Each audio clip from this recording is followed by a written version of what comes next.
For 60 years, computing ran on one simple trick: make the transistor smaller. Smaller switches, more of them, a faster chip, every 2 years, like clockwork. It is the reason a 1970s supercomputer now fits on your wrist. But there is a problem you cannot engineer your way around. You cannot shrink an atom, and today's transistors are already just a few dozen atoms across. So the famous curve that doubled our computers for half a century started to flatten. Moore's law was quietly running out of road. So IBM did something different. Instead of making the transistor smaller, they started stacking transistors on top of each other, building up, not out. This is the result. The Nanostack, the world's first sub-1 nanometer chip, unveiled on June 25, 2026, the 0.7 nanometer node. It packs nearly 100 billion transistors onto a piece of silicon the size of a fingernail. That is almost double the density of IBM's last record-setting chip, and the payoff is huge. Up to 50% more performance or 70% better energy efficiency than the chip it replaces. And the timing is everything, because right now, artificial intelligence is starving for exactly this: more compute using far less power. The secret is in how it is built. Not on one flat layer, but two, fabricated one on top of the other, like a microscopic layer cake. Now, before the hype runs away with us, there are a few catches. It is a lab demo, the name is mostly marketing, and IBM does not even build the thing. We will get to all of it. First, the rule that has been driving all of this. Moore's law is not physics, it is an observation.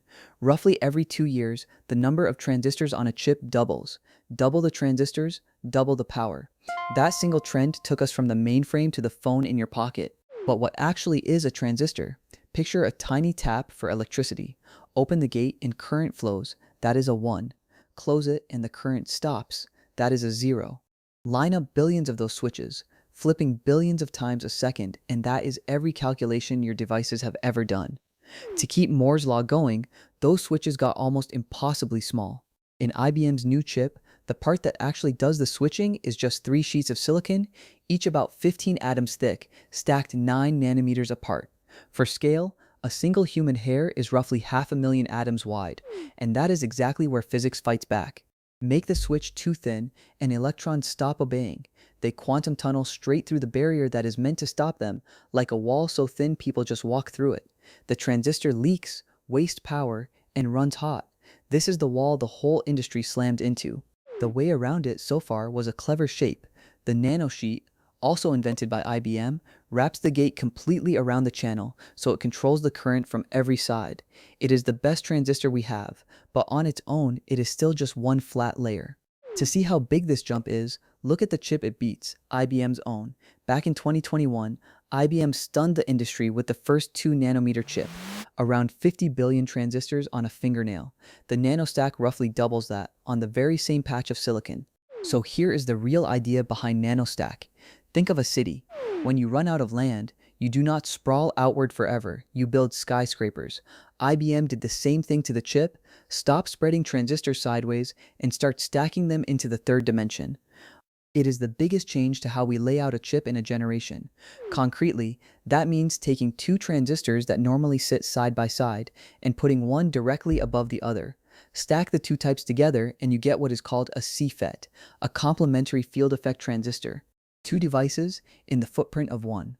But IBM added its own twist. Instead of placing the top transistor squarely on the one below, it staggers them, offset, like bricks in a wall.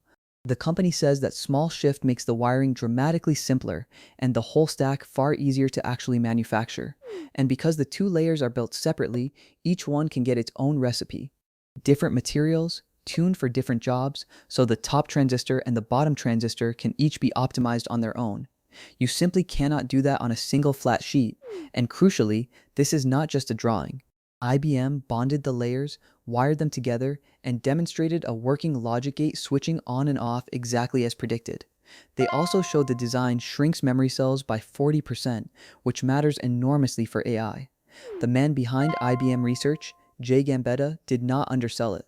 He called it a move beyond the nanometer era, to the scale of atoms, saying they are not just making smaller transistors, they are reinventing how chips are built.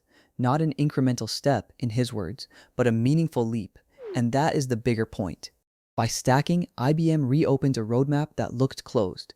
The plan runs from 7 angstroms today down toward a single angstrom, about the width of one atom.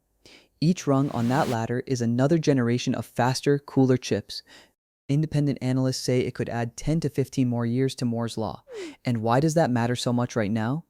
Because AI runs on chips like these, and AI's real bottleneck has become power. The biggest data centers are already pegged against the wall. A chip that does the same work for 70% less energy is not a luxury, it is the whole game. And this is why the smallest chips have become a global obsession. Advanced semiconductors are the new oil, the foundation under AI, defense, and entire economies. Whoever leads at the bleeding edge effectively sets the ceiling for everyone else, which is why governments are pouring in billions to keep that lead at home. Now the honest part, that 0.7 nanometer name, it is mostly marketing. Nothing on the chip is actually that small. The spacing between transistors has sat near 40 nanometers for years. The node number is just a label for a generation now, not a real measurement. Second reality check. This is a research milestone, not something you can buy.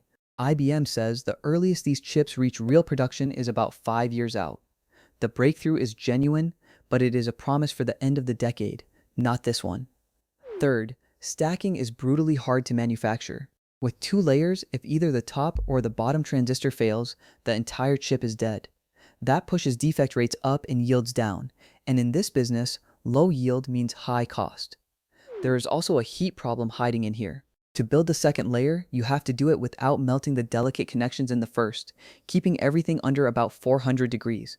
IBM says it cracked that, but will not say how, and IBM is not doing this alone. Intel, Samsung, TSMC, and the research lab IMEC are all chasing the same stacked transistor idea. IBM's claim to be first rests on its specific staggered design, and on showing it work across a full wafer, not just a single device. And here's the twist most people miss. IBM has not run a high-volume chip factory in over a decade. It designs the architecture, then hands the recipe to partners like Samsung and Japan's Rapidus to actually build it. The breakthrough here is the blueprint, not a chip rolling off IBM's own line. All of this came out of one place, IBM's research complex in Albany, New York, soon to house ASML's next-generation high-NA machines, the only tools precise enough to print circuits this small. It is also a poster child for the CHIPS Act, which is why even a US senator showed up to take a bow. So, hype or history? Honestly, both. The marketing is overcooked and nothing ships for years. But strip that away, and it is a genuine architectural leap, the moment the industry stopped only shrinking and finally learned to build up. So here is everything you need to know in one breath. We hit the atomic wall. IBM's answer was to stack transistors instead of shrink them. The Nanostack puts 100 billion of them on a fingernail, 50% faster, 70% more efficient, and quietly buys computing another decade of life. That is the IBM Nanostack, the chip that builds up instead of down. If this made the future make a little more sense,